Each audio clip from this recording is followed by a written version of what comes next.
Welcome back to the Budget Hawk channel. Today I'd like to share with you some of the reasons I believe that you need to keep a budget. I like to use some analogies. Have you ever wanted to lose weight before or get healthy? You know that you would have to change the way you eat and you would have to exercise. Exercise is pretty straightforward. You would go out and run, you would go lift weights, you would do some cardio, you would do some CrossFit, you would do whatever it took 3, 4, 5 times a week. That's easy to monitor what you're doing with that. But eating, if you don't keep a food log of what you're eating, you may think you're eating fine. I don't know how many times that me or my family or my wife, we've changed the way that we've eaten to get healthier, and we go through, we don't keep a food log, we don't understand the calories that are going in and the calories that are going out because we didn't write them down, we didn't check, we didn't monitor it, we didn't annotate what it is that we were doing and what foods we were eating. And so it's the same with the budget. You can go through with your diet and think you're eating great, and then when you start to record everything you eat, you find out, oh, well, it wasn't even that great at all. And so that's the same with a budget.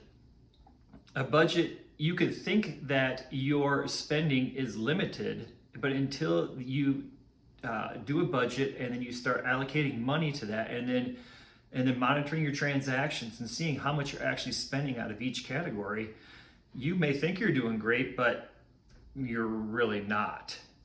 So budgeting is hard, and not a lot of people like it. I personally like it because I like to see where the money goes. I like to see where it's coming in and where it's leaving, and I like to see at the end of the month if I have some cushion left over in one of my categories. Let's say eating out, we only spent $50 eating out, but we allotted $400 for eating out. Then that tells me the next month I'm going to have a lot of extra money, a lot of extra room cushion to be able to eat out more, or to take some of that money and invest it, or take some of that money and save it, or take some of that extra money, that $200 or $300 extra, and maybe allocate it to something else. Maybe I think I need to buy a computer, so I would do another category and throw it in the computer category and just start saving that way. So, but it takes discipline to do. And I know my son, my oldest son, he hates the idea of a budget because it makes him feel like he's being restricted. But I like to use an analogy of when we were growing up. I'm sure all of us have had either a parent or grandparent or somebody tell us, you need to eat your vegetables. If it was up to us as kids, we would just eat sugar all the time.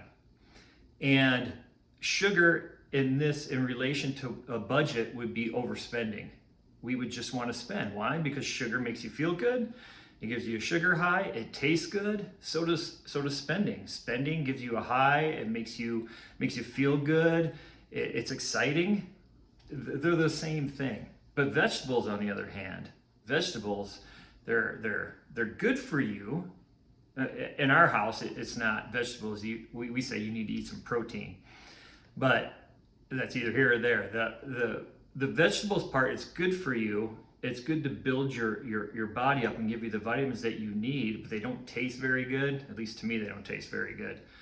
And they're not very appealing to the eye at all. And so we kind of, as kids, we'd stay away from that and we lean towards the more colorful, tasty, energetic candy. And so that's kind of what a budget is. A budget is, hey, you got to eat your vegetables.